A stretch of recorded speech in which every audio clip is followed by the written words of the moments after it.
Gravação iniciada. Ok, Patrícia, obrigado.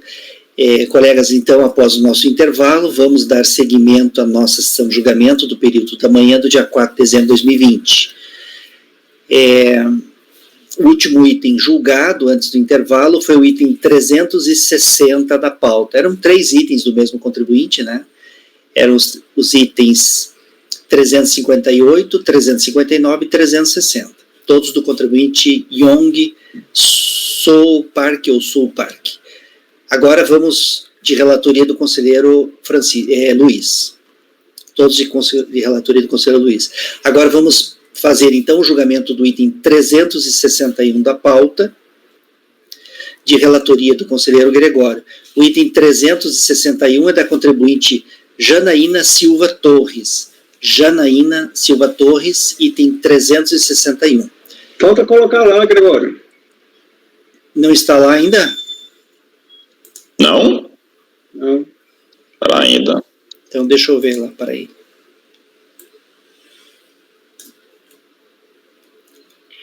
É verdade. Então copiei para o lugar errado, então, para ainda. Perdão. Tem o 362 em diante.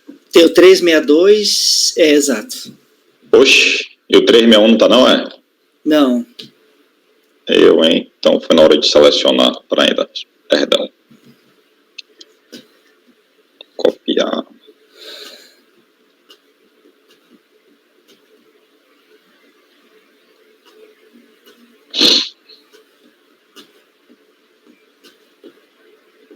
Tá colando.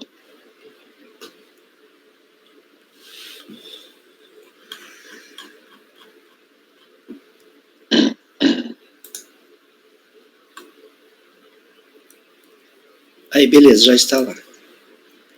Deixa eu fazer cópia aqui. Colegas, já peguem os 3. 361, 2 e 3. E 4, né? 361, 2, 3 e 4.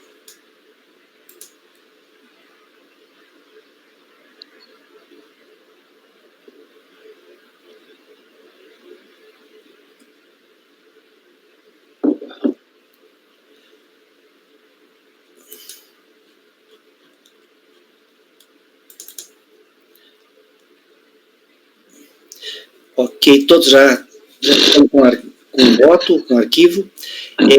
Colegas, então, vamos fazer agora o julgamento do item 361 da pauta, da contribuinte Janaína Silva Torres. Gregório, pode começar, então, a leitura.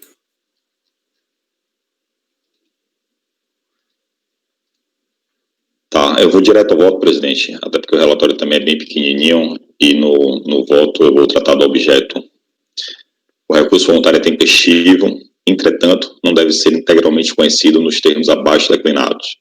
Inicialmente, cabe esclarecer que, embora o recurso voluntário, ora sob análise, tenha sido formalizado no prazo legal, o objeto do presente julgamento se restringe a avaliar a procedência dos argumentos expressos no julgamento de primeira instância, para não conhecer da impugnação formalizada. Então, a impugnação que foi apresentada pela contribuinte não foi conhecida pela DRJ. De fato, a matéria a ser analisada e decidida por este colegiado, neste momento, consiste em avaliar se a impugnação é, de fato, intempestiva, como concluiu a DRJ, ou não. Na primeira hipótese, tempestividade da impugnação, caberá o retorno dos autos para a DRJ para julgamento do mérito, enquanto que na segunda hipótese, confirmação da intempestividade daquela primeira defesa administrativa, caberá a confirmação da decisão de piso. No caso em análise, a DRJ concluiu pela intempestividade da impugnação apresentada pela contribuinte nos seguintes termos. A ciência do lançamento ocorreu 14 de dezembro de 2016, conforme comprova o aviso de recebimento dos Correios juntado às folhas 333. Deste modo, o prazo para apresentação da impugnação iniciou-se em 15 de dezembro, quinta-feira, e encerrou-se em 13 de janeiro de 2017, sexta-feira. A impugnação foi recepcionada na Unidade de Atendimento da Receita Federal do Brasil em 16 de janeiro de 2017, conforme o protocolo de folha 359, portanto, fora do prazo legal. Segue abaixo a imagem do AR de folhas 333 para melhor análise do tema. E está aí a imagem para consulta. A recorrente, por seu turno, destaca que o aviso de recebimento da auto de infração não possui data de recebimento preenchida. Portanto, nesse caso, deve-se observar as disposições do artigo 23, parágrafo 2º, inciso 2 do Decreto 70235, abaixo do transcrito. Dessa forma, concluiu a recorrente que, em observância a essa disposição, é correto considerar como termo inicial para a contagem do prazo para a apresentação da impugnação a data de 27 de dezembro de 2016, indicada no referido AR, folha 334, sendo a mesma tempestiva para apresentação até 26 de janeiro de 2017, em conformidade com o prazo legal de 30 dias estabelecidos pelo Decreto 7235.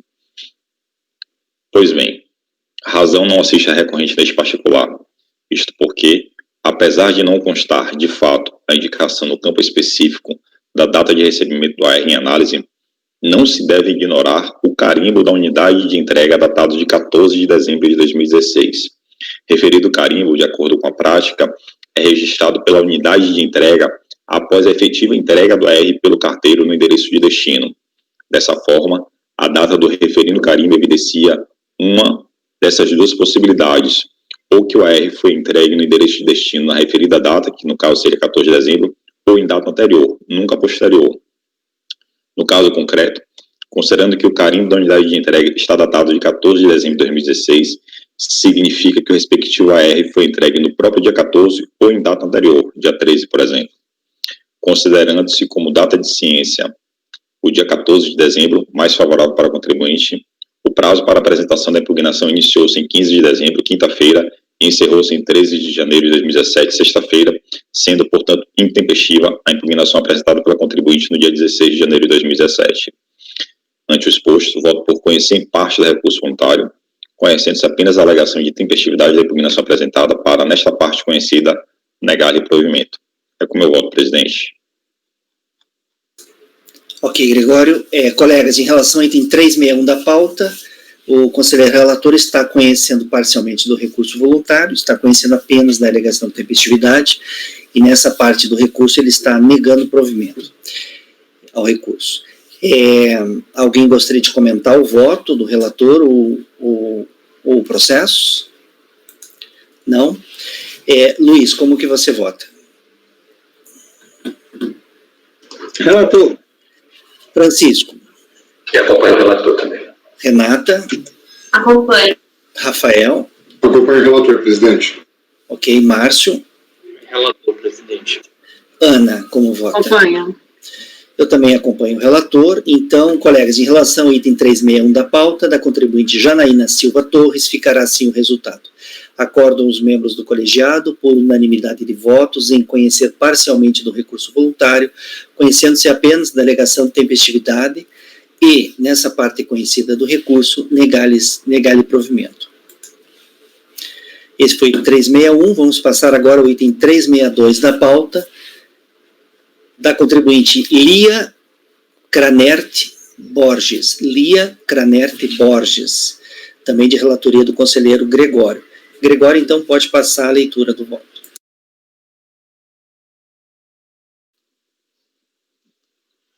Isso aqui, presidente, eu vou ler rapidinho o relatório, ele é pequeno.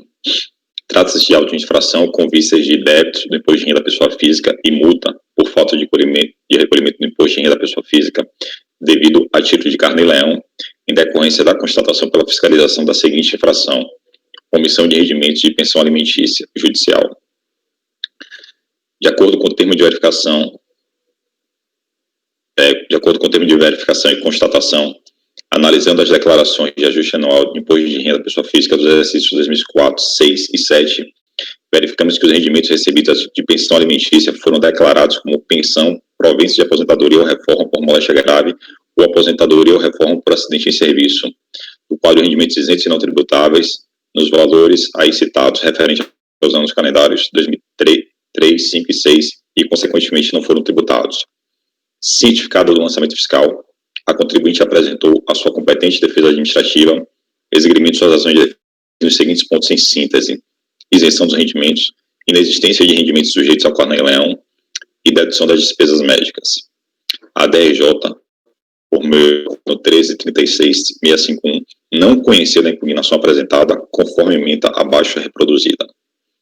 Concomitância, né? Cientificada da decisão de primeira instância, a contribuinte apresentou recurso voluntário defendendo a inexistência de identidade de objetos entre o processo administrativo e judicial pugnando pela anulação e reforma do acordo de primeira instância, determinando que a DRJ conheça e aprecie a impugnação tempestivamente apresentada, sem encontrar razões ao relatório.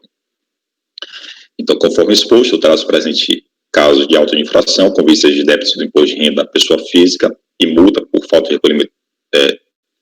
recolhimento do imposto de renda da pessoa física devido a título de carnê-leão, em decorrência da constatação pela fiscalização da seguinte infração: omissão de rendimentos de pensão alimentícia judicial.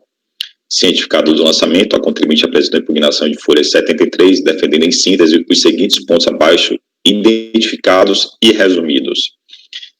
Então, a primeira tese de defesa da contribuinte apresentada em sede de impugnação: isenção dos rendimentos. Neste ponto, a contribuinte defende que auferiu rendimentos decorrentes de aposentadoria e pensão judicial pagos pelo INSS, os quais não sofrem a incidência do imposto de renda da pessoa física em razão das isenções previstas no artigo 39, incisos 34 e 35 do Regulamento do Imposto de Renda. De fato, destacou o autuado naquela peça defensiva que, na apuração de suposto imposto de renda devido pela impugnante, os auditores fiscais responsáveis pelo procedimento fiscal incluíram na base de cálculo do suposto imposto devido os valores alcançados pela isenção expressamente previsto no artigo 39, inciso 34 do Decreto 3.000/99. Tal procedimento adotado pelo fisco é legal, posto que a impugnante cumpre os requisitos previstos na legislação tributária, quais sejam: possui mais de 65 anos de idade e ofere rendimentos decorrentes de pensão paga pelo INSS. Destarte, o lançamento de ofício efetuado está viciado, devendo ser julgado improcedente. Os demais rendimentos oferidos pelo impugnante referem-se à pensão judicial concedida em razão de aposentadoria de ex-combatente da Segunda Guerra Mundial, sendo isentos de imposto de renda nos termos do artigo 39, inciso 35 do Decreto 3.000/99. Outra razão de defesa da contribuinte: inexistência de rendimentos sujeitos ao carnê-leão. Neste tópico, defendeu então o impugnante que, conforme comprovantes de rendimentos mencionados e o termo de constatação, parte integrante do auto de infração, os rendimentos auferidos pela impugnante foram pagos pelo INSS, pessoa jurídica de direito público. Dessa forma, concluiu que não recebeu de outra pessoa física quaisquer rendimentos, não se aplicando o disposto no artigo 80 da Lei 7.713 de 88 e no artigo 106.2 do Decreto 3.000/99, não estando sujeita ao recolhimento mensal obrigatório carnê-leão. Os rendimentos auferidos, caso não fossem isentos, em decorrência do artigo 39, incisos 34 e 35 do RI, estariam sujeitos ao regime de tributação na fonte, posto que foram pagos por pessoa jurídica, no termo do artigo 7, inciso 2 da Lei 7.713 de 88. Outra alegação de defesa da contribuinte: dedução das despesas médicas. Por fim, a autuada encerra suas razões de defesa deduzidas em sede de impugnação, sustentando que, embora tenha prestado estas informações em suas declarações do imposto de renda da pessoa física dos exercícios de 2004 e 2006, os auditores fiscais responsáveis pela autuação não abateram as mencionadas despesas médicas, maculando de ilegalidade o auto de infração lavrado, o qual deve ser julgado improcedente. Acrescentou ainda que, em relação às despesas médicas suportadas pela impugnante no ano calendário 2006, em razão de erro no preenchimento da sua declaração, tais valores não foram informados na mencionada obrigação tributária acessória. Todavia, os auditores fiscais não procederam à intimação da impugnante para que esta demonstrasse tais despesas, procedimento vinculado e obrigatório, em razão dos princípios constitucionais da pessoalidade e da capacidade contributiva, informadores da incidência do imposto de renda da pessoa física. A DRJ, como visto, não conheceu da impugnação apresentada por concomitância da discussão da matéria existente entre o processo administrativo e a ação ordinária aí citada, o que fez nos seguintes termos, em síntese: da análise dos autos, diz a DRJ, da análise dos autos, em especial aos documentos de folha 103, 106 e 114, 122, verifica-se que a contribuinte interpôs medida judicial referente à matéria lançada, qual seja, ação declaratória de isenção de tributos em face da União Federal. Na petição inicial juntada, a interessada requer que seja declarada por sentença a não incidência do imposto de renda sobre as verbas por ela recebidas a título de pensão alimentar de Cláudio Bernardo Borges de Moraes. Requer ainda que o juízo declare a cobrança de imposto de renda sobre tais rendimentos como indevida, devendo declarar nulas de pleno direito quaisquer tentativas da União de efetivar tais cobranças. Então, foi esse o fundamento da TRJ. A contribuinte, por seu turno, defende em sede de recurso voluntário a inexistência de identidade de objetos entre os processos administrativo e judicial, pugnando pela reforma do acórdão de primeira instância, determinando que a TRJ conheça e aprecie a impugnação tempestivamente apresentada. Pois bem, razão assiste a recorrente neste particular. De fato, cotejando-se as razões de defesa deduzidas pelo contribuinte em sede de impugnação com os fundamentos da ação declaratória de isenção de tributos, verifica-se que, ao contrário da conclusão alcançada pelo órgão julgador de primeira instância, a concomitância existente entre o presente processo administrativo e aquela ação judicial é apenas parcial. Na ação judicial, a contribuinte esclarece que é beneficiária de pensão alimentar por parte de Cláudio Bernardo Borges de Moraes, provenientes do contribuinte são oriundos de aposentadoria por tempo de serviço de ex-combatente, provenientes estes cobertos pela isenção tributária prevista em lei e ratificada pelos tribunais federais. Destacou ainda que a União intimou a comprovar os valores de 12.220 declarados como rendimentos isentos e não tributáveis na declaração do suplicante referente ao ano calendário 2004, que impetrou ao autor a defesa administrativa no sentido de que a anotação do lançamento tributário fosse devidamente cancelada em sede administrativa junto à Receita Federal, fazendo valer o direito por este adquirido de ver-se isenta da tributação de seus proventos. Neste diapasão, parte do pressuposto que a pensão declarada pela suplicante, referente ao montante de R$ 229.590 naquele ano calendário, de 2004, como sendo pensão não tributável, obedece à lógica vinculante de que a declarante é pensionista de alimentos de Cláudio Bernardo Borges de Moraes, CPF tal, por sentença oriunda do juízo de direito da segunda vara de família de Niterói. Os proventos do senhor Cláudio são oriundos de aposentadoria por tempo de serviço de ex-combatente, sendo este o ponto nevrálgico da análise da não tributariedade declarada pela suplicante em sua declaração.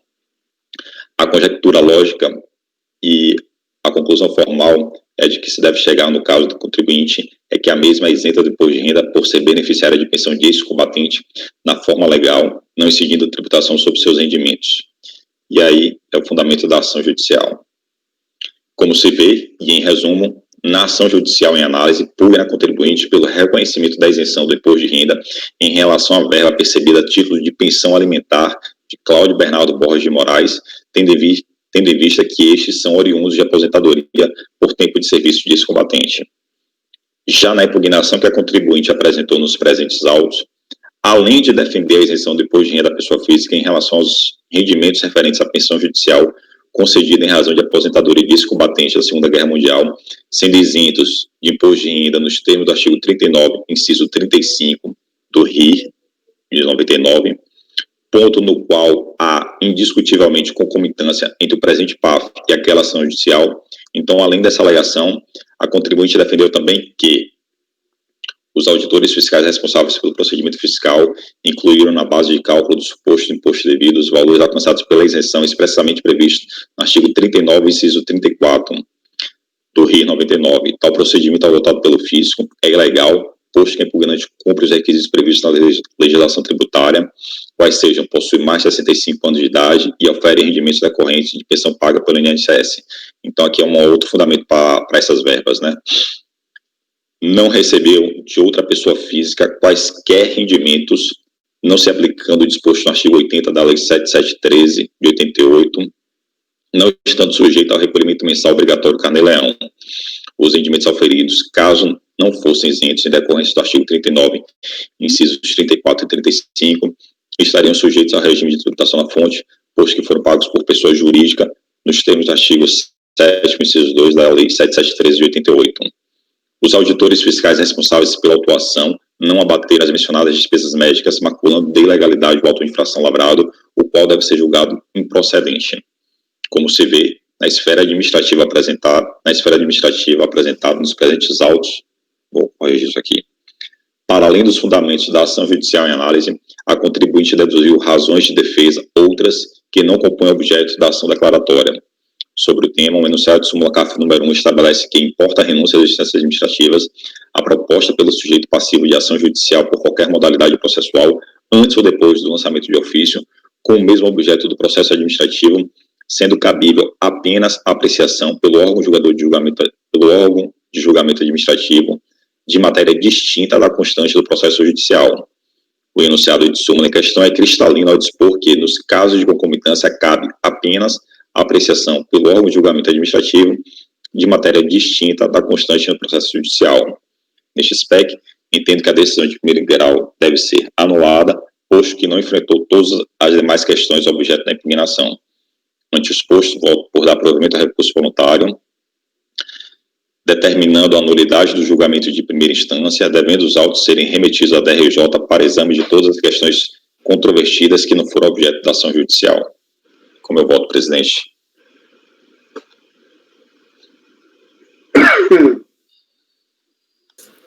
Ok, Gregório.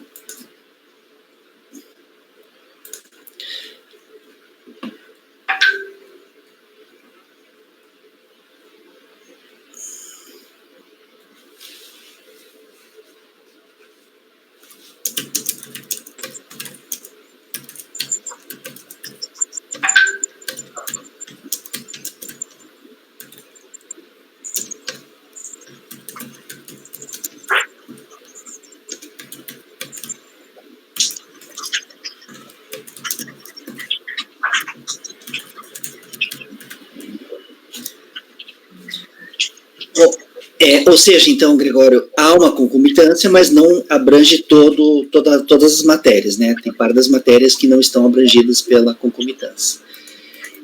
Colegas, então, o conselheiro relator, então, a DRJ não conheceu do recurso por renúncia, né, ao contencioso em razão de ação judicial. O contribuinte vem no recurso e alega que questiona a decisão da primeira instância. E o Gregório está apontando no voto que parte das matérias não compõem objeto de ação fiscal e deveriam ser apreciadas. E aí ele está devolvendo o processo para a DRJ para que essas matérias sejam apreciadas. É isso, né, Gregório? Alguém gostaria de comentar o processo, o voto do relator? Não? Aqui não é situação daquela que... Houve uma bem recente agora que era simplesmente devolvia para a DRJ para ela analisar a situação e não anulava a decisão, não seria aquele caso, não? Teve uma discussão recente sobre isso, eu não estou lembrando agora o que foi que eu vi isso. Teve. No meu dispositivo, eu até, depois da gente colher os votos, se a turma acompanhar o voto do relator, eu vou propor aqui no dispositivo que a gente não fale em anular. Tá, Gregório, que nem aquela orientação para não anular, né? Mas vamos colher os votos, se vocês concordarem com o voto do relator. Veja, ontem, a gente votou um caso meu ontem, que era isenção por moléstia grave. Aí a DRJ não reconheceu a isenção porque ela ficou no primeiro requisito, que era comprovar a moléstia. Ela não enfrentou a natureza da verba, né? Aí veio o recurso voluntário, superamos a questão da moléstia, ficou comprovada a moléstia. Como a DRJ não tinha enfrentado o segundo requisito, a gente devolveu para que fosse completado, sem anular a decisão, porque a decisão da DRJ estava ok. Ela parou, foi o entendimento da DRJ, achou que não tinha sido comprovada a moléstia, tudo bem, superamos esse entendimento, devolve-se para poder apreciar, então, o outro requisito que não tinha sido analisado. Aqui eu acho que não é o caso. Acho que não é o caso. Ela não conheceu da impugnação, mas deveria ter conhecido parcialmente da impugnação e ter enfrentado as matérias não concomitantes. Aqui eu acho que não tem jeito, porque ela disse que aqui tem concomitância. Então aqui você tem que dizer que essa decisão dela é nula, porque é nula. E você não basta você devolver para ela e falar, julgue. Você tem que dizer que a decisão dela está errada, porque ela reconheceu concomitância, dizer, não tem concomitância, volta, a concomitância é parcial, volte e julgue tudo, porque ela não falou de nada. Então, acho que você tem que anular, não tem como fazer diferente. Exatamente, senão se não anular vai ficar duas decisões, né? Viva aí no processo, vai ficar uma decisão, a primeira e a segunda. Só que a segunda, como o Gregório está propondo, ela tem que se sobrepor à primeira, porque a segunda tem que analisar toda a matéria trazida na impugnação, não é isso, Gregório? Toda a matéria não concomitante. Toda a matéria não concomitante. Isso, toda a matéria que não foi, que você, você entende que deve ser apreciada, não é isso? Então é questão de anulação, sim. A primeira perde a vigência. De fato, assim, ela poderia retificar esse acordo, mas se a gente analisar friamente, é uma daquelas situações de nulidade da decisão, porque questão de cessar a defesa, né? Que aí ela claramente cessou a defesa do contribuinte e enquadra perfeitamente naquelas hipóteses de nulidade de decisão. Francisco, você usou a expressão aí, retificação do acordo. Não há essa possibilidade, tá? Não mesmo. A decisão ou está nula ou está válida, não tem como retificar a decisão. Eu entendi o que você quis dizer. Você quis dizer assim, que seria um novo acordo que retificasse o anterior, né? Para não ficar dois acordos, né? Isso, mas na verdade eu entendi o que você disse, agora só que a expressão não existe retificação do acordo, mas na essência eu entendi o que você quis dizer. Tá. Colegas, deixa eu só ler para vocês aqui, eu até disponibilizei, né, para vocês já no grupo, vou ler novamente para ver se não é o caso aqui, né, é uma orientação que consta no manual do presidente de turma do CARF, tá, diz assim, ó, no que diz respeito às preliminares, e aqui é uma questão preliminar de conhecimento ou não do recurso, convém destacar que se o colegiado ad quem, ou seja, se o CARF superar, por decidir de forma diversa, uma preliminar acolhida pelo colegiado ACO,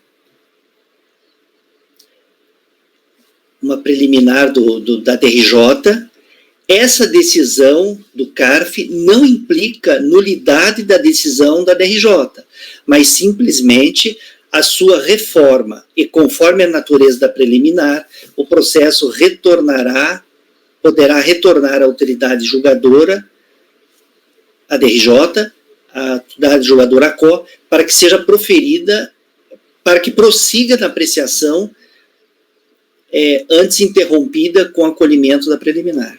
Ou seja, a DRJ pegou a decisão, a impugnação, analisou a preliminar, que é de conhecer ou não conheceu, porque identificou lá uma situação de renúncia, concomitância, e não seguiu na análise, parou ali, não conheceu. A gente está entendendo agora que é o caso de conhecer. Mesmo assim, vocês entendem, então, que não é o caso de apenas devolver o processo para a DRJ, mas sim... Deixa eu ler para vocês, eu não colhi os votos da turma ainda, mas se a turma acompanhar o voto do relator, eu estava redigindo assim, ó, veja se vocês acham que tem a ver.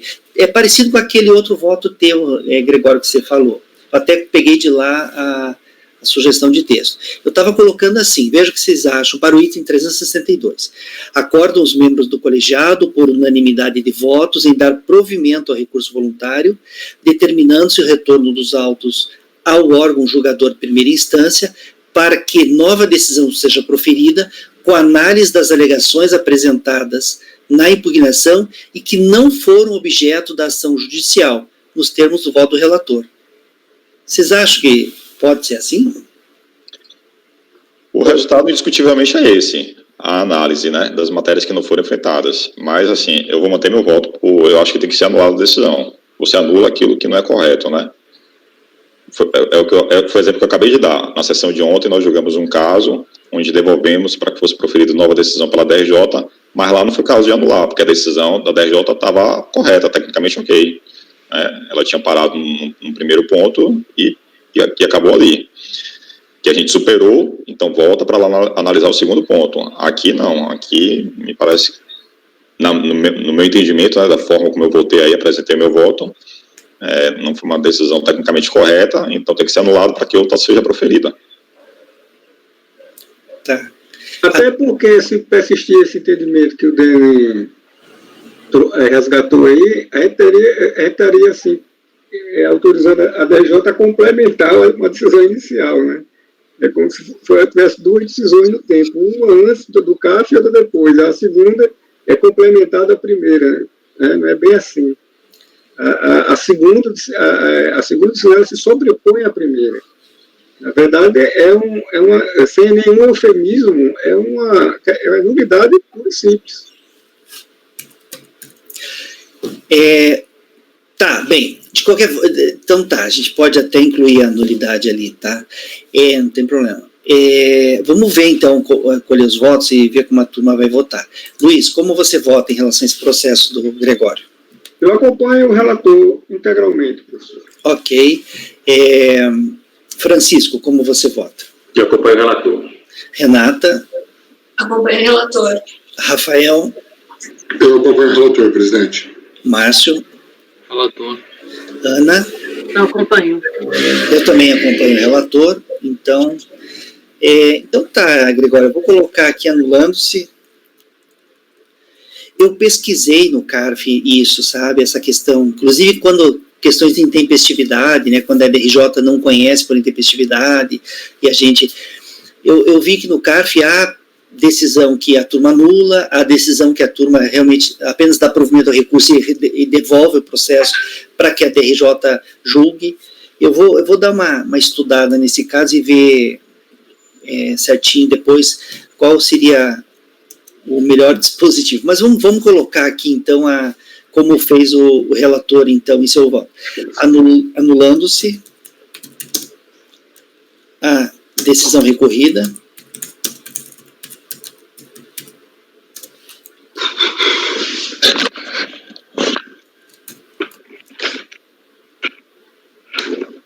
Então, coloquei assim, Gregório, vê se você concorda. Acordam os membros do colegiado, por unanimidade de votos, em dar provimento ao recurso voluntário, anulando-se a decisão recorrida para que uma nova decisão seja proferida, com análise das alegações apresentadas na impugnação e que não foram objeto da ação judicial nos termos do voto do relator. Pode ser assim, né? Anulando-se a decisão recorrida para que uma nova decisão seja proferida com análise. Tá, perfeito.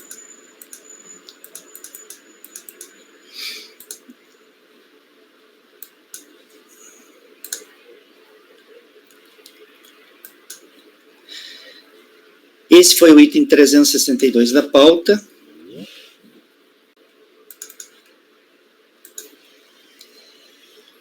Vamos para o item 363 da pauta, da contribuinte Glaci Rosa Urban.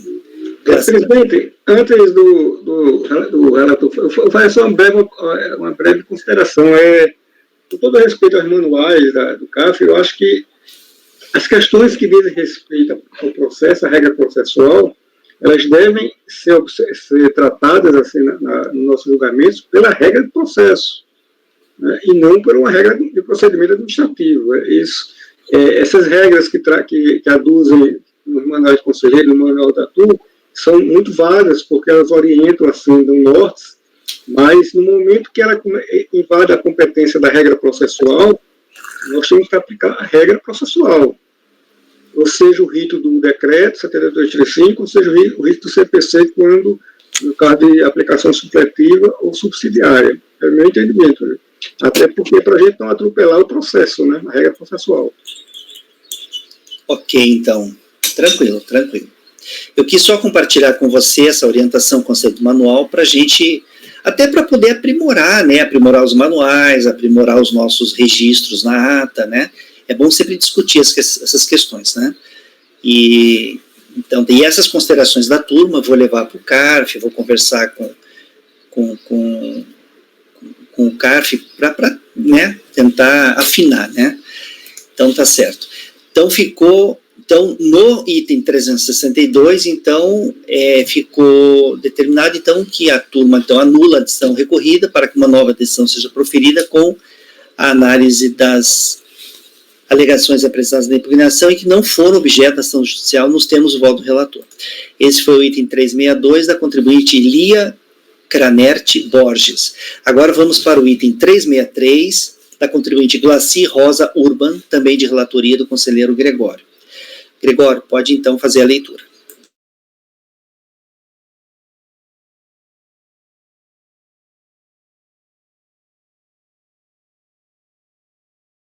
Vou ligar o microfone, né? Senão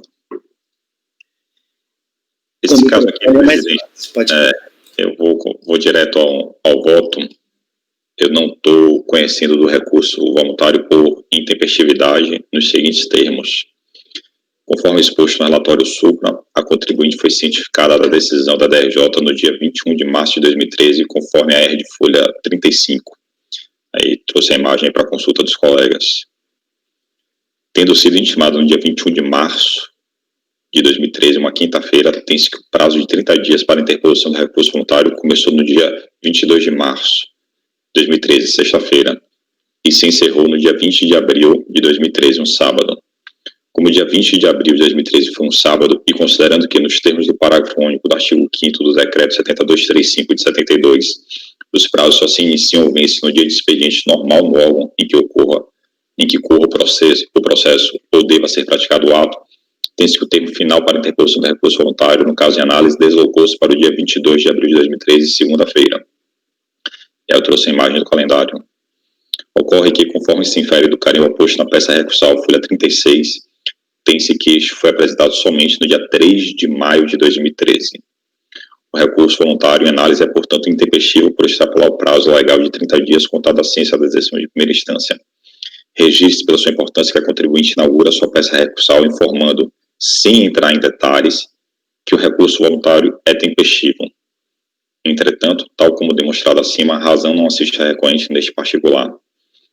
Ante o exposto, e corrigindo a informação, né, que eu tinha falado no início, na verdade eu estou conhecendo em parte do recurso voluntário, como ela inaugura, né, aquele texto padrão, né, vem apresentar tempestivamente recurso voluntário. Então, como ela disse que o recurso voluntário é tempestivo, então eu estou conhecendo dessa afirmação dela, só nesse ponto, e negando-lhe provimento. É como eu voto, presidente. Só uma pergunta, doutor Gregório. Não houve remessa postal, não, né? Em Coxa dos Autos, nenhuma informação. Não. Foi presencial. Não tem informação. A informação que tem é um carimbo no recurso voluntário. Aí não tem nenhum envelope, nem isso é alegado no recurso voluntário, né? Não.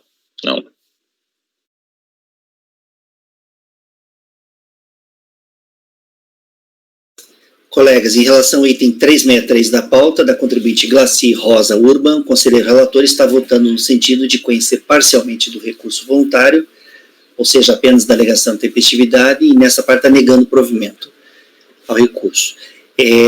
Alguém gostaria, além do Luiz, alguém mais gostaria de comentar o processo ou o voto? Não? Luiz, como que você vota? Acompanho o relator. Francisco.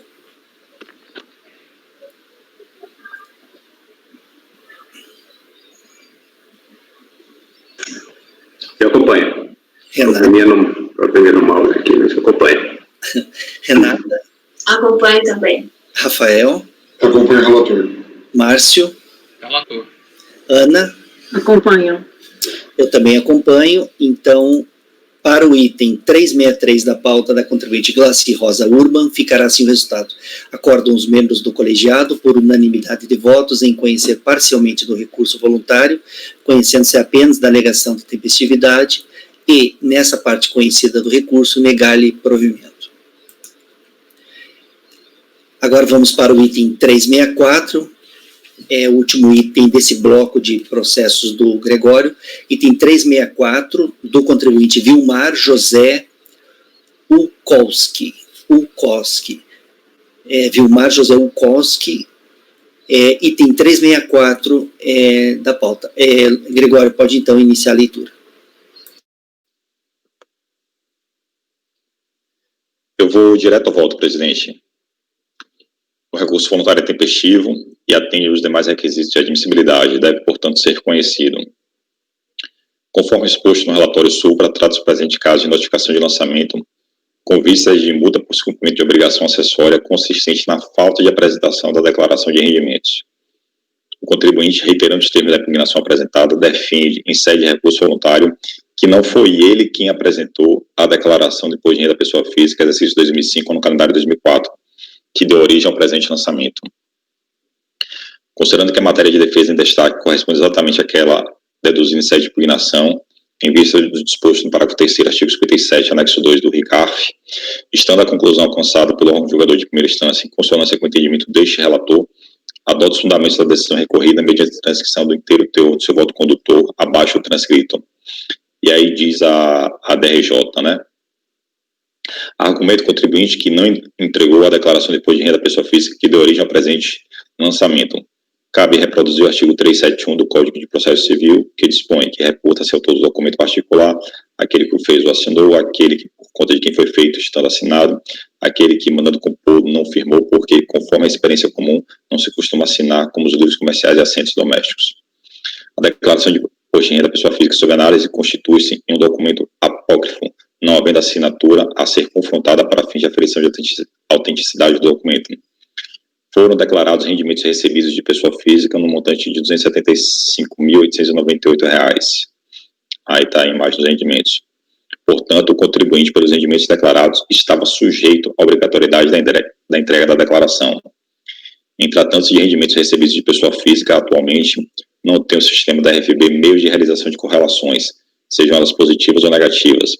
Para os anos calendários posteriores, consta a declaração de imposto de renda da pessoa física nos sistemas da RFB, inclusive para o ano calendário de 2005. Tem-se as seguintes informações, que é informações extraídas da... Isso aqui foi a consulta que a DRJ fez, né? A retificação foi impugnada pelo contribuinte, como também não sendo de sua autoria, mas teve decisão desfavorável à fiscalização com o seguinte despacho. E aqui foi um despacho da unidade de origem, porque a declaração de 2005 foi apresentada e foi retificada, aí o contribuinte em relação a essa disse que não foi ele que apresentou. O despacho decisório ratificou a informação fiscal, e aí está. No ano calendário em estudo, 2004, verifica-se a data de nascimento, confere com a do contribuinte, e que na declaração do imposto de renda da pessoa física 2006, ano calendário 2005 original, não contestada pelo contribuinte, há bens em 2004 no montante de 87.500, e que a Instrução Normativa 507 de 2005, artigo 1º, inciso 6º, obriga o contribuinte com valores maiores a 80 mil a apresentar a declaração de imposto de renda da pessoa física. Ademais, a entrega da declaração ocorreu em 22 de janeiro de 2010, a notificação foi emitida em 18 de fevereiro de 2010. O prazo de impugnação constante na notificação é de 30 dias.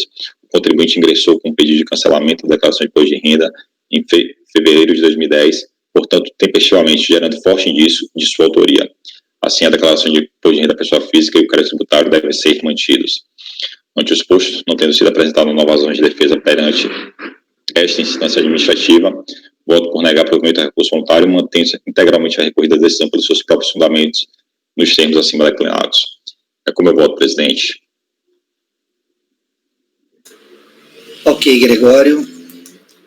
Eu lembro lá na DRJ, quando eu estava na DRJ, em alguns casos em que havia negativa da autoria da declaração, aqui tem bastante informação que leva a concluir que realmente foi o contribuinte que fez, né? Mas lá, muitas vezes a gente pedia para o setor de informática da Receita Federal fazer a verificação no IP da máquina que foi transmitida a declaração, para ver, né? Aqui foi entregue em disquete. No calendário 2004, foi entregue em disquete. Quando você consulta ela está no processo, aí tem lá a forma de entrega. É um procedimento anterior ainda, né? E quando era via internet, já a gente pedia para consultar a máquina, né, para ver se de repente era uma máquina ou do contador, tal, né. Então, tá. Mas aqui tem bastante informação. Colegas, em relação então ao item 364 da pauta, o conselheiro relator está votando no sentido de negar provimento ao recurso voluntário. Alguém gostaria de fazer algum comentário em relação ao processo ou em relação ao voto do relator? Não? Luiz, como você vota? Acompanho. Francisco? Eu também acompanho. Renata? Também acompanho. Rafael? Acompanho também. Márcio? Acompanho. Ana? Acompanho. Eu também acompanho. Então, colegas, em relação ao item 364 da pauta, do contribuinte Vilmar José Ukolski, ficará assim o resultado. Acordam os membros do colegiado por unanimidade de votos em negar provimento ao recurso voluntário. Agora nós vamos passar, deixa eu conferir o horário, é cedo ainda.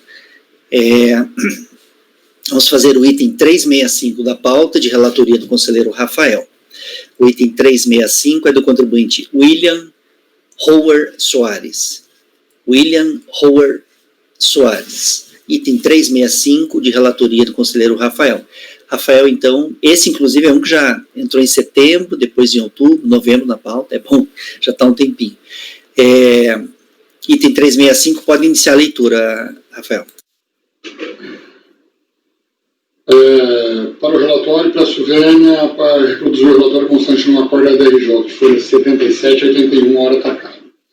Contra o contribuinte IPI, foi emitida notificação de lançamento de folha 5 a 9, que exige crédito tributário referente ao exercício 2008, ano calendário 2007, no montante de R$ 73.500,46, calculados até 30 de junho de 2010.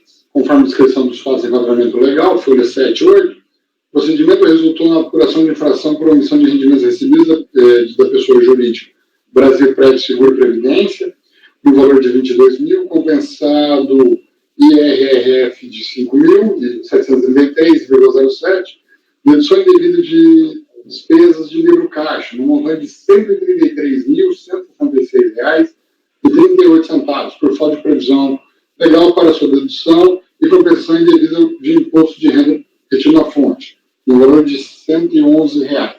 A conta da fonte pagadora, capital promotora de venda, CNPJ-X. Informa a autoridade fiscal, notificante, que o contribuinte requeriu, através de SRL, a correção dos valores informados, como fonte pagadora, Caixa Econômica Federal, de R$ 171.796,31 para R$ 25.149,06. Solicitou que o valor de R$ 146.647,25 seja considerado como rendimento recebido de pessoa física. Mesmo intimado, e fim do prazo concedido, não apresentou o livro caixa escriturado, tampouco os documentos comprovantes das despesas. Da mesma forma, intimado não comprovou que sofreu a retenção do imposto de renda retido na fonte no valor de R$ 111, referente ao aluguel pago pela capital promotora de vendas. Cientificado o lançamento, o interessado apresentou impugnação, folha 2, com documentos anexados de folha 11 a 38. Argumentando que são dedutíveis as despesas de livro caixa, pois exerce atividade profissional autônoma e, para comprovar, anexos os autos, o livro e referência. Solicito o contribuinte que seja considerado como correta a compensação do imposto de renda retido na fonte, no valor de R$ 111, referente à fonte pagadora capital promotora de vendas limitada, pois sofreu a retenção do imposto. A nona turma da DRJ de Benimente, por unanimidade, deu provimento parcial à impugnação, conforme a emenda do acordo 259.658, de folha 77,81. O provimento foi em relação comprovada a dedução pleiteada a título de imposto de renda retido na fonte, cancela-se a glose. Alguém falou?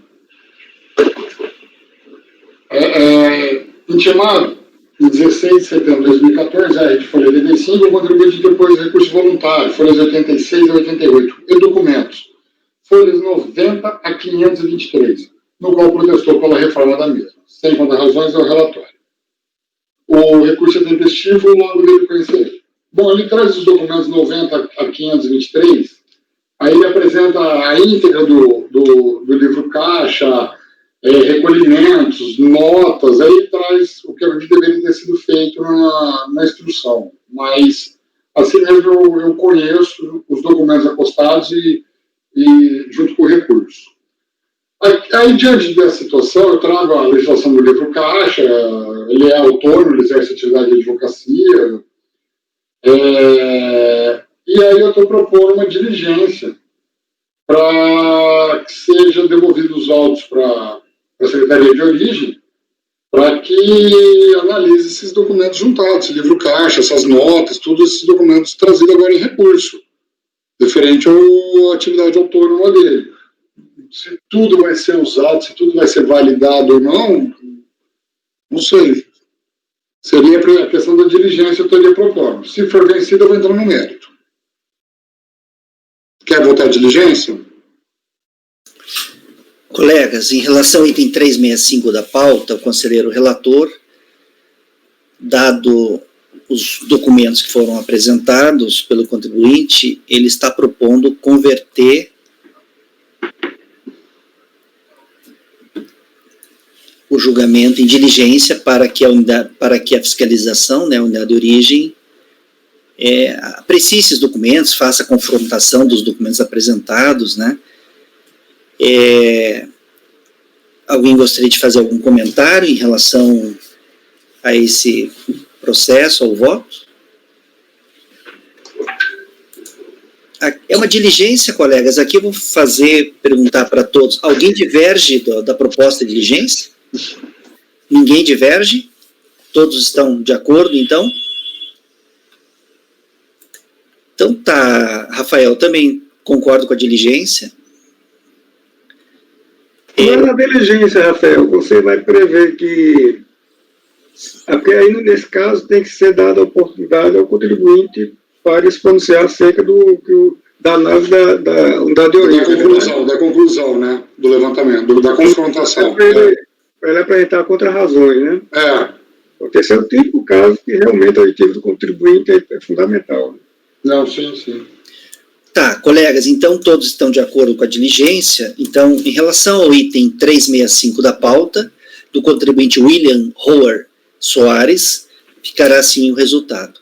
Resolve os membros do colegiado, por unanimidade de votos, converter o julgamento em diligência para que a unidade de origem da Secretaria Especial da Receita Federal do Brasil preste as informações solicitadas nos termos do voto que segue na resolução, consolidando o resultado da diligência de forma conclusiva e informação fiscal que deverá ser cientificada ao contribuinte para que, a seu critério, apresente manifestação em 30 dias.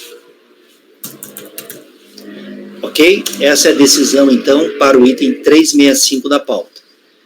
Vamos passar agora para o item 366 da pauta, do contribuinte Roberto Benedito Calisto. Roberto Benedito Calisto, item 366, também de relatoria do conselheiro Rafael. Rafael, pode fazer a leitura, então. Ok. 366. Iniciou-se em outubro de 2010 com o mandado de procedimento fiscal, o número está aqui, de folhas 4, referente ao ano calendário de 2007, para o contribuinte recorrente apresentar os extratos bancários de todas as contas correntes, contas de poupança e de investimento, mantidas em seu nome ou de seus dependentes, no Brasil e no exterior, no período de apuração objeto do presente procedimento fiscal indicado em item. Intimado em 17 de outubro de 2010, termos de folha número 5, o contribuinte apresentou documentação de folha 6 a 25. Após a apresentação dos extratos bancários, o contribuinte foi intimado a identificar a origem dos depósitos relacionados no termo de folhas 26 a 33. Intimado em 1 de dezembro de 2009, a R de folha 34, o contribuinte requereu prorrogação do prazo, folhas 35, 36 e 37, sendo concedido as folhas 38, e intimado por AR as folhas 39. Todavia, o contribuinte permaneceu inerte. Ato contínuo, foi expedido o termo de verificação fiscal, folhas 40, e, consequentemente, foi lavrado o auto de infração, folhas 41 a 47, contra o contribuinte que, intimado em 8 de junho de 2010, a R de folha 49, apresentou impugnação, folhas 50 a 57 e documentos, folhas 59 a 83. A oitava turma do DRJ de Porto Alegre, por unanimidade, julgou procedente em parte de impugnação, conforme a emenda do acordo 1051-949 de folha 85 a 88 a 95, perdão. O parcial provimento da impugnação deu-se em razão da comprovação da origem dos depósitos, por se tratar de salários mensais recebidos pelo contribuinte e referente à restituição do imposto de renda conforme o destaque do acordo. Não foi em 94, aí eu trago aqui. Intimado em 7 de 10 de 2014, a R de folha 98, o contribuinte interpôs recurso voluntário, folha 101 a 108, e documentos, folhas 111 a 115, no qual protestou pela reforma da decisão. Pegando as razões, é o relator. O recurso voluntário tempestivo e atende os demais requisitos de admissibilidade. Assim, ele come conhecimento. Está faltando. Bom, ele alega nulidade, algumas nulidades, mas não tem nulidade, não tem sistema de defesa, não aconteceu nada. Ele foi intimado para exercer o contraditório, pediu prazo, não cumpriu nem o prazo por ele solicitado. Então, dessa forma, eu não vislumbro nenhuma novidade quanto à instrumentalização do procedimento e ao lançamento, nego o provimento nessa preliminar. Posso continuar, né? Aí, sobre os depósitos bancários, eu trago a legislação, né, essa questão, e vou lá na questão concreta. Verifica-se, então, que a lei, ao prever depósitos de incidência, não estabeleceu requisito de se comprovar que os depósitos correspondem a alterações patrimoniais positivas do contribuinte. Basta, para o ocorrente do gerador, a existência dos depósitos de origem não comprovada.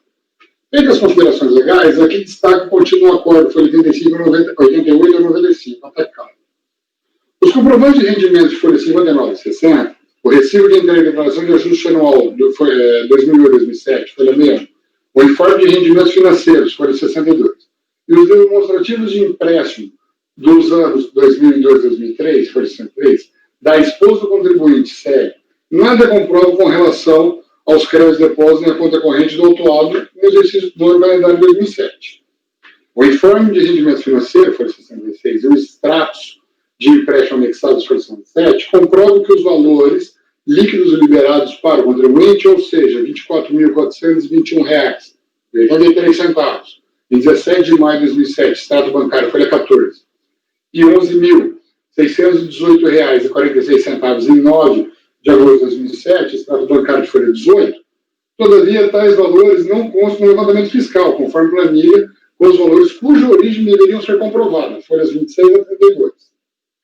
E confrontando com as razões de recurso voluntário, tem que ser ausente a prova documental correlata aos depósitos e argumentos do recorrente, não tendo amparo para alterar o entendimento do RJ. Ademais, acrescento aqui, conforme destacado no relatório deste, que o contribuinte foi intimado em 1 de dezembro de 2009, a R de folha 34, para identificar a origem dos depósitos relacionados no termo de folhas 26 a 33. E, embora tenha requerido prorrogação de prazo, o contribuinte permaneceu inerte. A alegação de empréstimo entre familiares sem qualquer prova documental impede tal justificativa, tanto que o próprio contribuinte afirmou que movimenta valores em conta de terceiros, como destaca as folhas 65. É fato que o recorrente mantinha mais que uma conta corrente. Através da esposa, pai, irmãos, se fazia saques de uma conta e depositava na outra. E, por consequência, não há que se falar em uma nova aquisição da disponibilidade econômica ou jurídica da renda e proventos de qualquer natureza. Os simples fato do dinheiro circular de uma conta para outra do mesmo titular. Que não é o mesmo titular, né? Não tem documentação disso, não traz prova nenhuma. Assim, voto no sentido de negar provimento ao recurso voluntário nesse quesito, mantendo o lançamento. Faço exposto, voto no sentido de negar provimento ao recurso voluntário. É como eu voto, presidente. Ok, Rafael. Colegas, em relação ao item 366 da pauta, o conselheiro relator está votando no sentido de negar o provimento ao recurso voluntário. Alguém gostaria de comentar o processo ou voto do relator? Não? Luiz, como você vota? Acompanho o relator. Gregório. Acompanho. Francisco. Eu acompanho o relator também. Renata. Acompanho. Rafael. Aliás, Rafael é o voto. Márcio. Acompanho. Vamos, né? De repente ele resolve mudar por um motivo. Ana, como vota? Acompanho. Eu também acompanho. Colegas, então, em relação ao item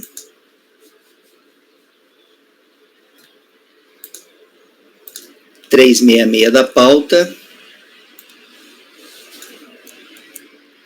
ficará assim o resultado. Acordo, item 366 do contribuinte Roberto Benedito Calixto.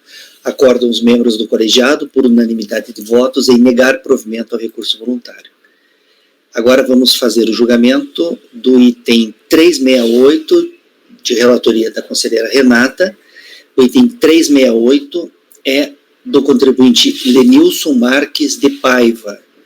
Lenilson Marques de Paiva, item 368. Pode fazer... Dani, o 367. Ai, desculpa, sorry. Problema. Sorry, ai. Eu até achei que tivesse um impeditivo ali, fui conferir, mas... Não, tá certo, né? É o último meu, eu já não preciso nem trabalhar à tarde. Põe os escapes aqui, escapes. Tá certo. Desculpa cortar você, tá, meu anjo? Não, tá certo, colegas. É o item 367 agora da pauta, do contribuinte Edmur Antônio Rios. Edmur Antônio Rios, item 367. Tá certo, Rafael. Daí, na sequência, faremos esse item da Renata. Então, colegas, item 367. Rafael, pode fazer a leitura, então. Tratou-se de auto de infração de folhas 2 a 7, consciência do sujeito passivo em 26 de 12 de 2012, a R de folhas 93, as folhas 93, relativo ao imposto de renda da pessoa física, motivou o lançamento de ofício a constatação pela fiscalização de omissão de ganhos de capital cometidos na alienação de bens, em 16 de março de 2010. O relatório da ação fiscal de folhas 8 a 13 detalha que o contribuinte recorrente e seu cônjuge venderam para a Companhia Brasileira de Metalurgia e Mineração, em 16 de março de 2010, imóvel rural denominado Fazenda JR, dividido em duas partes, apurado a menor os ganhos de capital das transações, pois utilizou-se de valores de venda os efetivos valores das operações. Porém, para determinar o custo de aquisição, utilizou as informações dos documentos de informação na apuração da ITR, DIAT, retificados para considerar os valores de mercado dos imóveis. Procede a autoridade lançadora informando que o interessado, ao valer-se de dois critérios distintos para apurar o ganho de capital, o fez de maneira incompatível com o estabelecido na legislação vigente, que determina a utilização dos valores reais de transação, escrituras de compra e venda, pois os imóveis foram adquiridos pelo contribuinte após a entrega da DIAT de 2009, ano de aquisição, e alienado através da apresentação da DIAT de 2010, ano da alienação, lançando a diferença e constituindo o presente crédito. O autor apresentou a impugnação em 12 de janeiro de 2013, folhas 96 a 107, acompanhado dos documentos de folhas 108 a 146. Demonstrando ter efetuado os cálculos de ganho de capital e recolhido o imposto correspondente do acordo com a legislação da época. Antigamente, o RJ manteve-se o lançamento e julgou improcedente a impugnação conforme a emenda. Intimando o contribuinte, interpôs recurso voluntário, folha 163 a 176, e protestou para a reforma da decisão. O recurso voluntário tempestivo e atende os requisitos de admissibilidade, deve, portanto, ser conhecido. Aí, do ganho de capital da alienação de imóvel, eu trago a legislação aqui. Eu vou destacar aqui a instrução normativa da Receita Federal número 84. Ela é curtinha, eu vou ler, tá? São 2 artigos. Na apuração do ganho de capital de imóvel rural, é considerado o custo de aquisição o valor relativo à terra nua. Considera-se o valor da terra nua, tem ele o valor do imóvel rural, nele incluído o da respectiva mata nativa, não computados os custos de benfeitorias, construções, instalações e melhoramentos, das culturas permanentes temporárias, das árvores de florestas plantadas e das pastagens cultivadas ou melhoradas. O custo que se refere ao parágrafo 1º, quando não tiverem sido deduzidos como despesa de custeio, na apuração do resultado da atividade rural, podem ser computados para efeito de apuração de ganho de capital. Artigo 10º. Tratando-se de imóvel rural adquirido a partir de 97, considera-se o custo de aquisição o valor da terra nua declarado pelo alienante no documento de informação de apuração do imposto sobre propriedade rural, territorial rural, DIAT, do ano da aquisição, observado o disposto no artigo 8º e 14 da Lei 93, 93 e 96. No caso do contribuinte adquirir e vender o imóvel rural antes da entrega da DIAT, o ganho de capital é igual à diferença entre o valor de alienação e o custo de aquisição. O imóvel rural antes da entrega da DIAT e alienado no mesmo ano após a sua entrega não ocorre ganho de capital, por se tratar de VTM de aquisição e alienação do mesmo valor. Caso não tenha sido apresentado o DIAT relativo ao ano da aquisição ou de alienação, ou a ambos, considera-se como custo o valor de alienação, o valor constante no respectivo documento de aquisição e de alienação. O disposto no parágrafo 2º aplica-se também no caso de contribuinte sujeito à apresentação apenas do documento de informação e atualização cadastral, DIAC.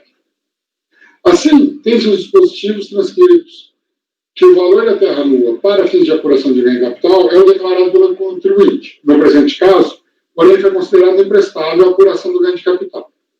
Aqui, como exposto no relatório, o contribuinte recorrente e seu cônjuge venderam para a Companhia Brasileira de Metalurgia e Mineração em 16 de março de 2010, imóvel rural denominado Fazenda JF, dividido em duas partes, apurando a menor os ganhos de capital das transações, pois utilizou como valores de venda os efetivos valores das operações. Porém, para determinar o custo de aquisição, utilizou as informações dos documentos de informação e apuração do ITR, TIAT, retificados para considerar o valor de mercado dos imóveis. Quanto a isso, assim entendeu o DRJ. Eu posso pular isso aqui, porque ficou bem claro acho que o parágrafo, né? Ana, posso pular? Você está lendo tão... Mas pode pular. Aí ele reproduziu no recurso os argumentos da impugnação. Então, aplicando o previsto no RICARF, eu estou mantendo, não inovou nada, não fundamentou nada, estou mantendo a decisão da RJ. Então, eu vou no sentido de negar o provimento do recurso voluntário. Ele comprou uma propriedade por um valor, foi vender depois no ano seguinte pelo valor que a empresa pagou, e aí ele fez uma retificadora da declaração anterior para ele diminuir o ganho de capital. E aí a base está errada, né? Concordo com a DRJ. Então eu voto por negar provimento ao recurso voluntário, como eu voto. Ok, Rafael. Colegas, em relação ao item 367 da pauta, o conselheiro relator está votando no sentido de negar provimento ao recurso voluntário. Alguém gostaria de comentar o voto, o processo? Não? Luiz, como você vota? Relator. Gregório, como você vota? Relator. Francisco? Também acompanho o relator. Renata? Acompanho. Márcio? Relator. Ana? Acompanho. Eu também acompanho o relator. Então, colegas, para o item 367 da pauta,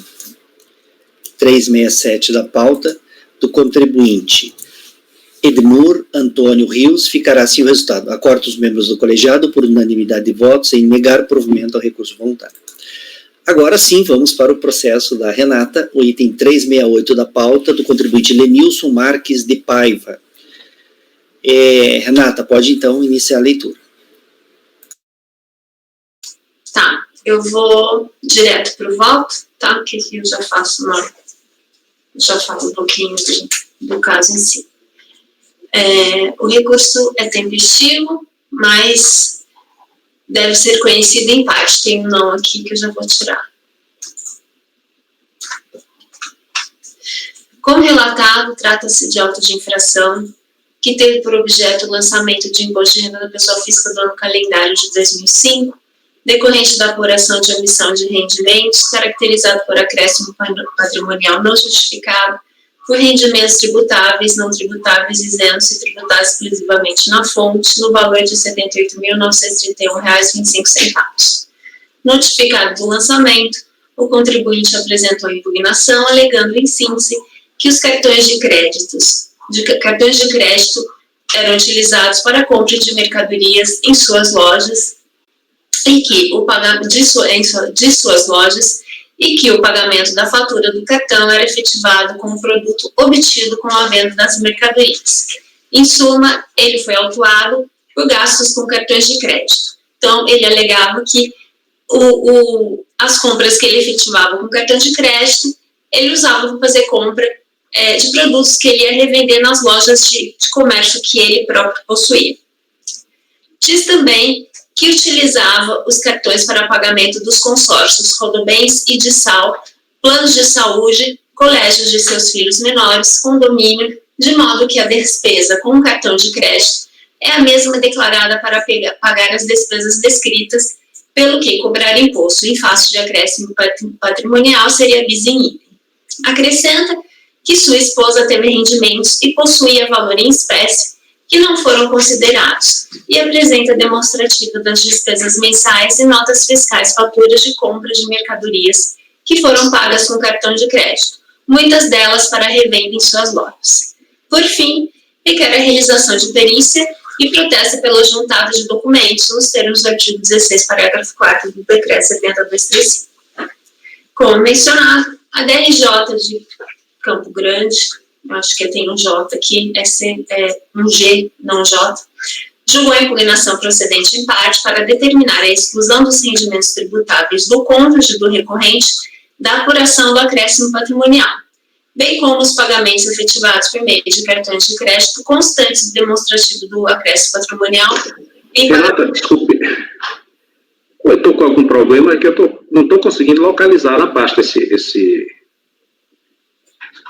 arquivo. Vocês conseguiram o restante dos colegas? O 368? Sim. Não está na pasta? Eu não estou. Esse é o problema. Deixa eu reiniciar aqui. Não está. Ah, não acredito, gente, perdão. Deixa que eu ponho já. Então,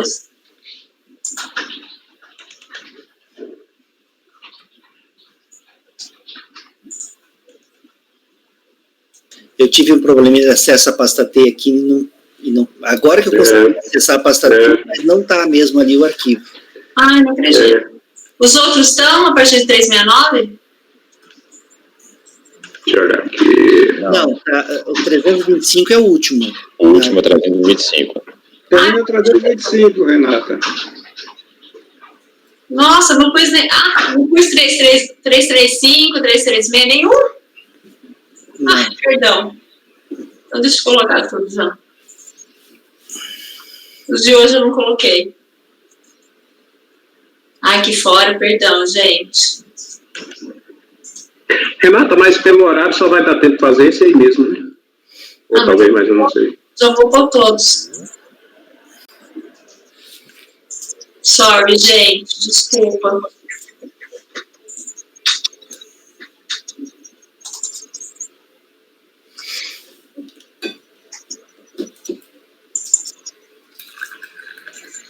Tá colando.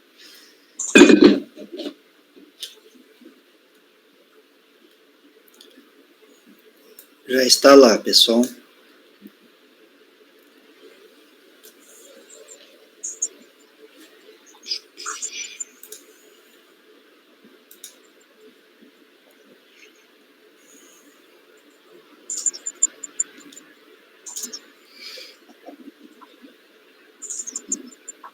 Deu para pegar alguma coisa? Posso seguir de onde eu parei? Por mim pode. Para vocês pode? Por mim pode. Por mim pode. Então, tá. Então, como mencionado, a DRJ de Campo Grande julgou a impugnação procedente em parte para determinar a exclusão dos rendimentos tributáveis do cônjuge do recorrente da apuração do acréscimo patrimonial, bem como os pagamentos efetivados por meio dos cartões de crédito constantes do demonstrativo do acréscimo patrimonial em pagamentos específicos, como aplicações de recursos, para que não fossem considerados em duplicidade, resultando no valor total expurgado da aplicação de recursos de R$ 4.409,98, conforme o quadro constante da decisão recorrida a folhas 387. Inconformado com a decisão recorrida, o contribuinte interpôs recurso voluntário no qual reitera a impugnação em todos os seus termos e ainda acresce outros fatos e direitos em seus próprios termos, argumentando em síntese que todo o auto foi baseado meramente nas informações obtidas por meio da administradora de cartões de crédito e informações obtidas pela empresa para a qual foi vendida a mercadoria, ou seja, diz que sequer houve análise de documentação válida para que fosse realizada a autuação e que as informações prestadas por operadoras de cartões de crédito não são suficientes para constituir o crédito tributário, uma vez que são frágeis, já que admitem equívocos ou mesmo alteração. Cita a doutrina analisando as questões de informações contidas em disquetes e sua utilização como elemento de prova contra o contribuinte. Conclui que, no presente caso, a autuação não pode prosperar, pois foi embasada em meros indícios e presunções, não havendo fundamentação jurídica que lhe dê suporte, e que não há nenhum elemento substancial que efetivamente comprove a veracidade da infração cometida. Alega ainda que é ilegal a cobrança de juros pela taxa Selic e também inconstitucional, dado seu caráter evidente, caráter de confisco. Ora, constata-se que o recorrente introduziu em seu recurso teses de defesa completamente novas, inéditas, que não foram levadas a conhecimento e apreciação das autoridades julgadoras de primeira instância. Trata-se, em verdade, de tese totalmente divorciadas da defesa apresentada em primeira instância de julgamento, que, a propósito, não se voltam contra a decisão de primeira instância, mas contra o próprio lançamento. Desse modo, tudo que consta do recurso voluntário, à exceção da reiteração da impugnação, não pode ser objeto de conhecimento por este tribunal. Aí, aquela minha tese que vocês já conhecem, já ouviram várias vezes, minha tese processual sobre a preclusão, que eu estou dizendo que a gente não pode conhecer essa parte da defesa que ele trouxe em segundo grau, que ele não levou para o primeiro grau. Desse modo, essas novas teses trazidas pelo recorrente apenas no recurso voluntário, acima apontados, não podem ser conhecidas. No mais, considerando que o recorrente, em suas próprias palavras, apenas reitera in totum a condenação já apresentada, nos termos do artigo 57, parágrafo 3º do RICARF, adoto, nos termos da portaria MF 343 de 2015, propõe a confirmação da decisão de primeira instância, da qual reproduzo o seguinte trecho que adoto por seus próprios fundamentos, com os quais estou plenamente de acordo. Preliminarmente, é de se indeferir o pedido de perícia, considerando que os elementos juntados aos autos são plenamente suficientes para apreciação do mérito do processo. E quanto ao pedido de juntada de novas cópias aos autos, somente podem ser efetuadas nas condições previstas no parágrafo 4º do artigo 16. Em relação ao fato de compras terem sido feitas para suas lojas, no caso do recorrente, com cartões de crédito da pessoa física, não tem qualquer efeito no presente lançamento de ofício, pois o acréscimo apurado foi em relação aos despejos realizados pela pessoa física que arcou nos pagamentos, sem que haja no processo qualquer comprovação de transferência da pessoa jurídica para a pessoa física, ou provas de pagamento do cartão de crédito pela pessoa jurídica que pudesse justificar a origem dos recursos aplicados. Diante do exposto, voto por conhecer em parte do recurso voluntário, para, na parte conhecida, negar o provimento.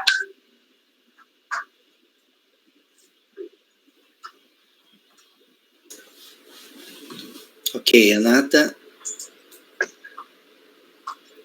Colegas, em relação ao item 368 da pauta, a conselheira relatora está conhecendo em parte do recurso voluntário e na parte conhecida está negando o provimento.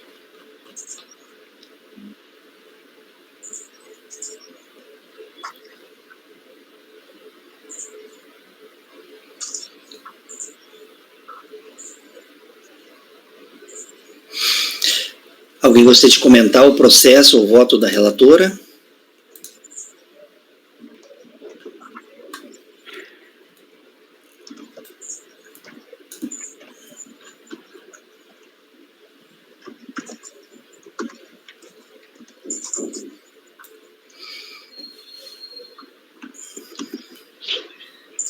Renato, o tópico que você não está conhecendo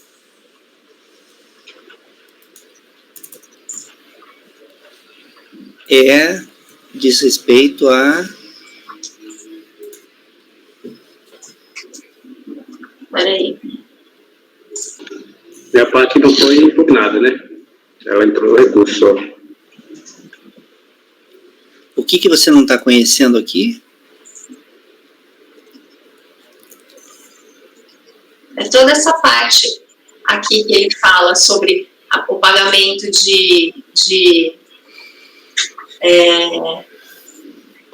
ele fala que ele paga as coisas com... Ele pagava as coisas com consórcios,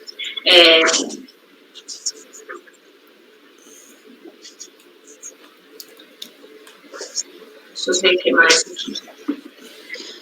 É o parágrafo final da página, último parágrafo da página 3.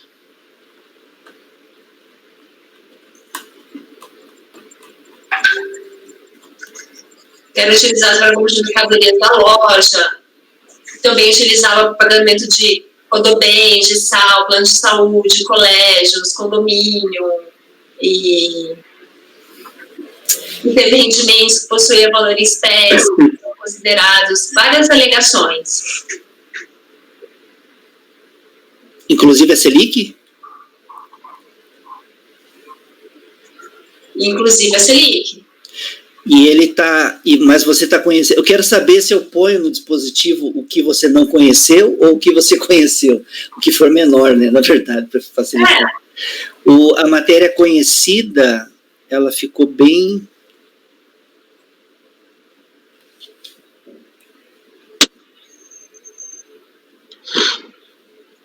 As duas são grandes, né? As duas.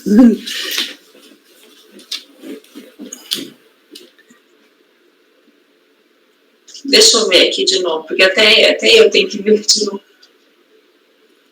É que eu gosto de falar tudinho para não ficar faltando nada para depois. Tá, então, bem, vamos lá primeiro votar. Colegas, então a conselheira relatora está conhecendo parcialmente do recurso voluntário e na parte conhecida está negando o provimento. Vamos primeiro ver, concluir a votação, daí a gente vê como fazer a redação do dispositivo. Luiz, como aqui, você... ó, o que eu não conheci foi essa parte que ele se volta com a forma como foi feito o auto. Ó, que todo o auto foi baseado em informações obtidas, todo o auto foi meramente informações obtidas por meio da administradora do cartão de crédito.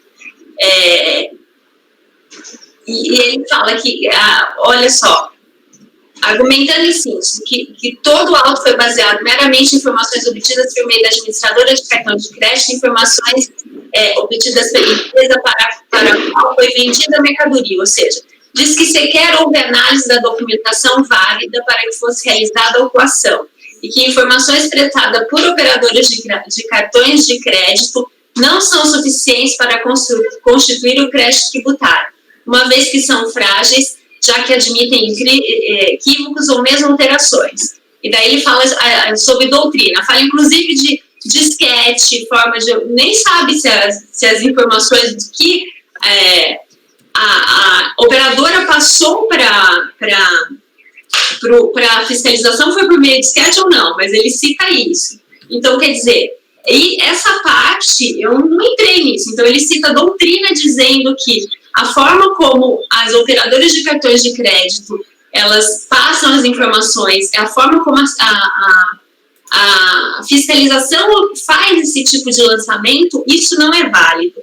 Isso ele só trouxe no recurso, entendeu? Então, é isso que eu estou dizendo. Então, quer dizer, ele não falou da decisão, ele foi direto em como a fiscalização fez o lançamento. Isso eu não conheci e não entrei, porque, de fato, ele não falou da decisão. Ele tá impugnando o lançamento aqui. Tá, então essa parte não conhecida, a parte não conhecida seriam as alegações quanto à obtenção de informações das operadoras de cartão de crédito. Isso, foi a forma que diz respeito a como foi feito o lançamento, por meio de informações, por meio da obtenção de informações das operadoras de cartões, para fazer o lançamento. Perfeito, perfeito. Isso eu não conheci. Porque, aliás, tanto ele nem levou isso para a primeira instância que isso nem estava na decisão. Uhum. Ok, então. Colegas, então, a conselheira relatora, então, está conhecendo parcialmente do recurso, não está conhecendo das alegações... Isso mesmo também, alega ainda que é ilegal a cobrança de juros pela Selic e também é inconstitucional dado seu caráter evidentemente de confisco. Isso também ele não impugnou em primeira instância, a multa e a Selic. Então, quer dizer, tudo isso foi a alegação que ele trouxe agora.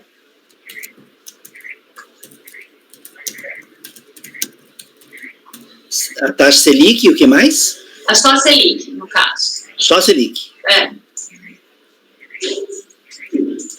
Tá. Então, o contribuinte, então, a conselheira relatora não está conhecendo das alegações quanto às quanto à obtenção de informações das operadoras de cartão de crédito, bem como quanto à aplicação da taxa Selic, as alegações referentes a isso. E na parte conhecida está negando o provimento. Isso. Alguém gostaria de comentar o voto da relatora ou o processo? Não? Luiz, como você vota? Acompanhe a relatora. Gregório. Acompanho. Francisco. Também acompanho. Rafael. Acompanhe a relatora, presidente. Márcio. Acompanha a relatora. Ana. Acompanhando. Eu também acompanho. Então, colegas, para o item 368 da pauta do contribuinte Leonilson Marques de Paiva, ficará assim o resultado. Acordam os membros do colegiado, por unanimidade de votos, em conhecer parcialmente do recurso voluntário, não se conhecendo das alegações quanto à obtenção de informações das operadoras de cartão de crédito, bem como quanto à aplicação da taxa Selic. Quanto à obtenção de informações das operadoras de cartão de crédito e quanto à aplicação da taxa Selic. Isso. E quanto à aplicação da taxa Selic. E, na parte conhecida do recurso, negar-lhe provimento. Isso. Tá? E, na parte conhecida do recurso, na parte conhecida, negar-lhe provimento. Então, colegas, agora falta 5 minutos praticamente. Dá para fazer mais alguma coisa em 5 minutos? Acho que não, né? Não. Eu acho que vamos então encerrar a sessão do período da manhã e retornamos às 14 horas. Deixa eu só um instantinho. Então tá, acho que apesar de tivemos uma produção razoável agora de manhã.